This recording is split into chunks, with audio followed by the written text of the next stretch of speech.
Buenos días, Licen. Soy Marilena Cuellar del grupo número 4. Hoy le voy a hablar de los 3 casos prácticos de derecho penal. ¿Ya? Aquí vamos a analizar los tipos de delito, los autores, las causas de justificación, las atenuantes, las agravantes, ¿no? Todo lo que tenga que ver con el análisis de estos casos prácticos de derecho penal.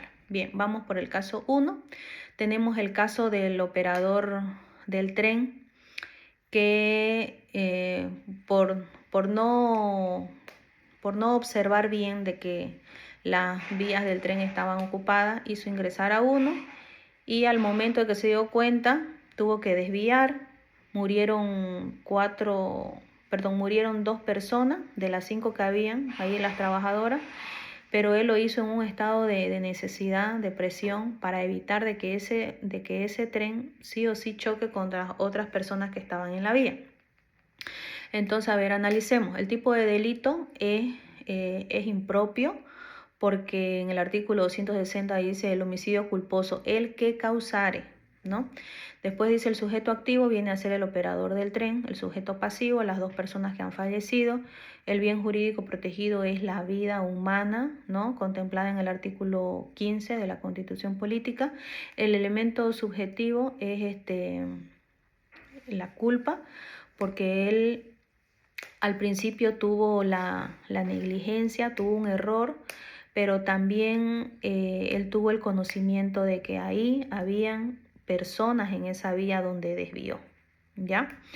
A ver, veamos las modificaciones. Tiene causa de justificación, tiene el estado de necesidad en el artículo 12.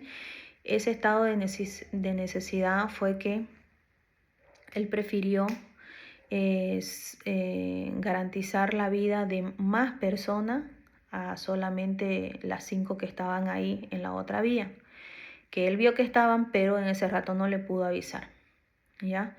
El delito es de acción, porque él hizo un movimiento, desvió esa vía para que pueda ir hacia allá, pero a la vez también es un delito de omisión, porque por su negligencia, su inobservancia, por no mirar correctamente, por cumplir su deber, al omitir eso fue que ocasionó el primer error, ¿no?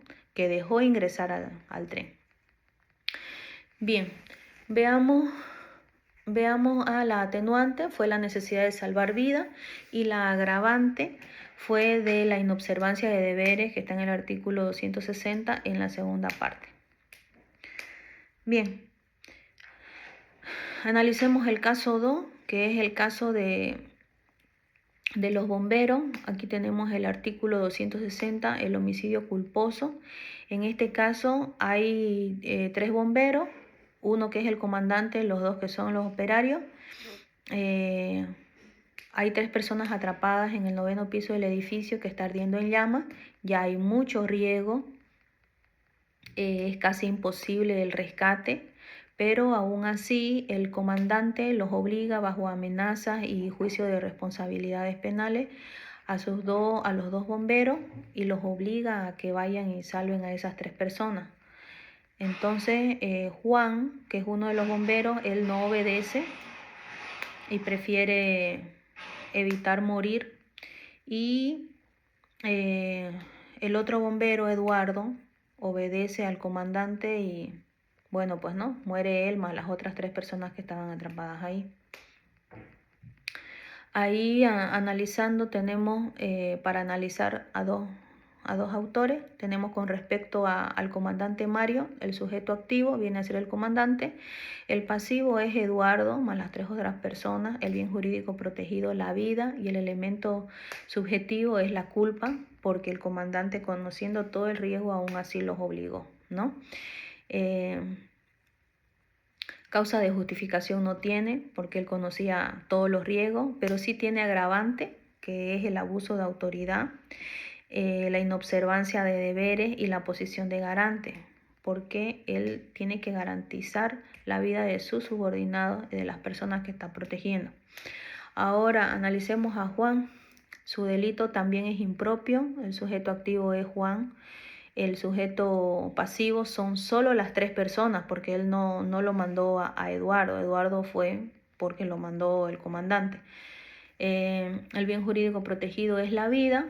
Él tiene, el elemento subjetivo tiene de la culpa por el delito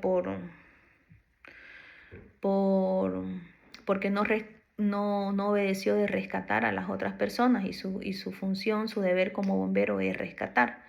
Pero él tuvo una justificación que fue el estado de necesidad. En el artículo 12, él previó todo el peligro existente con la escalera, que era muy poca, que había pasado más tiempo, entonces vio que el rescate iba a ser imposible. Entonces, si bien todos los bomberos tienen su función de rescatar a las otras personas, también ellos tienen que salvar su vida, ¿no? Ahora, el autor directo por omisión es Juan, ¿no? Pero fue por omisión.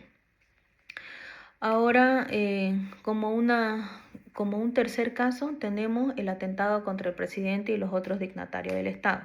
En este caso está Juan, Pedro y Pablo, que ellos coordinan y deciden atentar contra el presidente.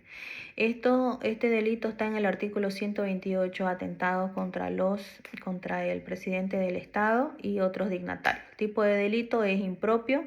El sujeto activo, Juan, Pedro y Pablo. El sujeto pasivo es el presidente y por consiguiente su guardaespaldas y los otros dignatarios. El bien jurídico protegido está la seguridad interior del Estado y la vida y las máximas autoridades. Los elementos del tipo subjetivo es el dolo, porque lo hicieron con premeditación. La sanción viene a ser el 2/3 de la pena. Este delito ha sido ejecutado, pero en grado de tentativa, porque fue frustrado, pero por causas ajenas a ellos, ¿no? Está en grado de tentativa y se sanciona con 2/3 de la pena. Las causas de justificación,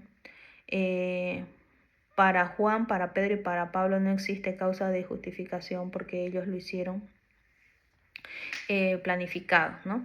En cambio, para el guardaespaldas tiene legítima defensa porque él estaba defendiendo la vida del presidente.